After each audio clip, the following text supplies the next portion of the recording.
এই যে এত সিনেমা নিয়ে আলোচনা করি তা সম্ভবই হতো না যদি না বাড়িতে থাকতো টিভি আর থাকতো কলকাতা দূরদর্শন। কলকাতা দূরদর্শন 50-এ পা দিল। আজকের আড্ডা আমার কলকাতা দূরদর্শনের কিছু স্মৃতি নিয়ে। আমি তন্ময়, আশা করি আপনারা সকলে খুব ভালো আছেন। আমাদের বাড়িতে টিভি আসে 1983 সালে। আমি তখন বেশ ছোট, তবে মনে আছে যে পরিবারের সবাই একসঙ্গে ইন্ডিয়া ওয়েস্ট ইন্ডিজের ওয়ার্ল্ড কাপ ক্রিকেট ফাইনাল দেখছিলেন। ভিভিয়ান রিচার্ডস যখন পেটাতে শুরু করেন তখন পিসেমশাই পিসিমুনিরা আস্তে আস্তে নিজেদের বাড়ির দিকে রওনা দেন। তবে মাঝ রাস্তায় হঠাৎ করে দেশবাসী চিৎকার করে ওঠেন যে কপিল দেব একটা অসাধারণ ক্যাচ নিয়েছেন আর রিচার্ডস আউট। সবাই আবার বাড়িতে ফিরে আসে, আর তার কিছুক্ষণ পর ইন্ডিয়া যখন ওয়ার্ল্ড কাপটা জিতে নেয় তখন হয় উৎসব। তবে এই স্মৃতি আমি এতটাই ছোট ছিলাম খুব ঝলমল করে না। আস্তে আস্তে ওয়ার্ল্ড কাপ ফুটবলের কথা মনে পড়ে, যেখানে মারাদোনা গোল করতে থাকেন আর আর্জেন্টিনা জিতে নেন বিশ্বকাপ। সেই স্মৃতিটা কিন্তু অনেকটা বেশি। আমি বাবার পাশে বসতাম আর রাত জেগে আমরা খেলা দেখতাম। দূরদর্শন কলকাতা আমার জীবনের একটা বড় অংশ জুড়ে ছিল আর এখনো আছে, আর যতদিন বেঁচে থাকবো থাকবে।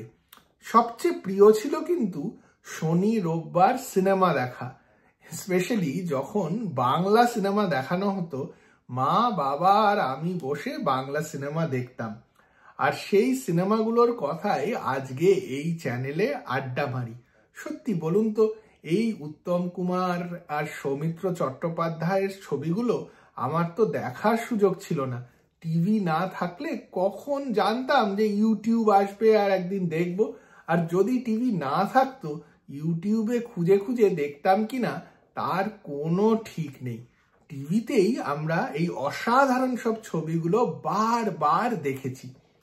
টিভির স্মৃতি এই আর সিনেমা দেখার স্মৃতি মনে পড়লেই মনে পড়ে যায় মাঝে মাঝে যখন টিভির ট্রান্সমিশনে ডিস্টারবেন্স হতো আর দেখানো হতো অনুষ্ঠান প্রচারে বিঘ্ন ঘটায় আমরা দুঃখিত।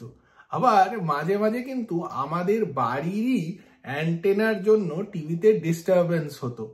সেই সব সময় সবার এত রাগ হতো, আর রাগ হতো যখন সিনেমার মাঝখানে হঠাৎ করে হয়ে যেত লোডশেডিং। কলকাতায় লোডশেডিং তো মাঝে মাঝেই হতো, তাই শনিবার রবিবার লোডশেডিং হলে সত্যি মনটা একেবারে দমে যেত। এই ছিল আমাদের সময় দূরদর্শনের চার। দূরদর্শনের পর্দায় অনেক খেলা দেখেছি, বিশেষত ফুটবল খেলা। 1986 বিশ্বকাপ যখন হয় তখন আমাদের একটা পুরো জেনারেশন টিভিতে মারাদোনাকে দেখে একেবারে চমকে যায়। এইরকমও একজন খেলোয়াড় কি হতে পারে, আর যাকে আমরা এত কাছ থেকে দেখতে পাচ্ছি। এখনো মনে আছে যে মেক্সিকো সিটির ওই মাঠে কিরকম একটা ছায়া মতন পড়তো। আজকে তো ইউটিউবে ওই খেলাগুলো বারবার দেখা যায়, তবে 1986 সালের স্মৃতিটা কিন্তু একেবারে অন্যরকম। এমনিতেই বাঙালি ফুটবল প্রেমী। ওই বিশ্বকাপ ছাড়াও টিভির পর্দায় দেখেছি নেহেরু গোল্ড কাপ, তাছাড়াও ইস্টবেঙ্গল মোহনবাগানের খেলা তো আছেই। আমরা ভাগ্যবান যে আমাদের বাড়িতে একটা টিভি ছিল, তবে অনেকেই কিন্তু আমাদের বাড়ির জানলা দিয়ে খেলা দেখতেন যখন আমরা টিভির পর্দায় খেলা দেখতাম। দূরদর্শন কলকাতার বাংলা খবরও কিন্তু আমাদের বাড়িতে প্রত্যেক দিন দেখা হতো। বাবা অফিস থেকে এসে চা খেতে খেতে বাংলা খবর দেখতেন। তরুণ চক্রবর্তী, দেবদুলাল বন্দ্যোপাধ্যায় এরা যখন খবর পড়তেন সেই খবরের যেন অন্যরকম ভ্যালু ছিল। তখন তো আর হাতের মুঠোতে এত নিউজ ছিল না, তাই জন্য ওই যে 15-20 মিনিটের খবর তার থ্রু দিয়েই আমরা সমস্ত কিছু জেনে নিতে পারতাম। দূরদর্শন কলকাতার পর্দায় খুব ভালো ভালো ইন্টারভিউয়ের অনুষ্ঠান হতো। কথায় কথায়, ক্লোজ আপ, এই অনুষ্ঠানগুলোতে রবি ঘোষ, সলিল চৌধুরী, উৎপল দত্ত, আশা ভোসলে, উদয় শঙ্কর, অমলা শঙ্কর, আনন্দ শঙ্কর, আর এছাড়া অনেক সাহিত্যিকরা অনেকে আসতেন। আর ওই ইন্টারভিউগুলো কিন্তু বারবার দেখানো হতো। ওই ইন্টারভিউগুলোর সূত্রেই আমরা ছোটরা অনেক শিল্পীদের আর অনেক সাহিত্যিকদের চিনতে পেরেছি। এছাড়াও দূরদর্শনে অনেক সুন্দর সুন্দর তথ্যচিত্র হতো, কুইজ হতো। জিজ্ঞাসা বলে একটা কুইজের অনুষ্ঠান হতো, আমার মনে আছে আমরা ছোটবেলায় দেখতাম।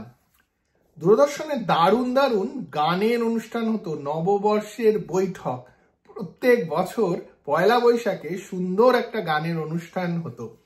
এছাড়াও বাংলা ছবির গান নিয়ে চিত্রমালা তো ছিলই। আমার ছোটবেলায় দূরদর্শন কিন্তু একমাত্র সোর্স অফ এন্টারটেনমেন্ট ছিল। বাংলা সিনেমা, খেলাধুলা, ইন্টারভিউ সব কিছু নিয়েই ছিল দূরদর্শন। মায়ের কাছে গান শুনেছি, তবে গান দেখেছি দূরদর্শনে।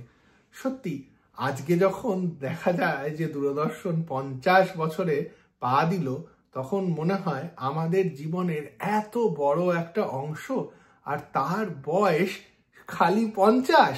এ তো চির নতুন। আজকে অবশ্য দূরদর্শন দেখা হয় না, তবে সেই সময় যারা দূরদর্শনে আসতেন, যারা অ্যানাউন্সার ছিলেন, যারা খবর পড়তেন, যারা নববর্ষের বৈঠকে বসতেন, তাদের যেন একেবারে চোখের সামনে দেখতে পাই। একটু ইউটিউব সার্চ করলেই তাদের পুরনো ভিডিওগুলো দেখা যায়, আর মনে পড়ে যায় সেই ছোটবেলার কথা। আপনাদের দূরদর্শনের স্মৃতি কি আছে আমাকে কমেন্ট বক্সে জানান, আর আমাকে বলুন যে আপনাদের ছোটবেলায় প্রিয় অনুষ্ঠান কোনটা ছিল। আমি কিন্তু মায়ের সঙ্গে বসে দর্শকের দরবারেও দেখেছি, যেখানে পঙ্কজ সাহা আর শাশ্বতী গুহ ঠাকুরতা আর চৈতালি দাশগুপ্ত মাঝে মাঝে অন্য সবাই যারা দর্শক তাদের চিঠি পড়তেন। আজকের দিনের কমেন্ট বক্স ভরিয়ে কমেন্ট করুন, আর যদি এই ভিডিও ভালো লাগে তাহলে লাইক আর শেয়ার করুন, আর চ্যানেলটিকেও সাবস্ক্রাইব করুন।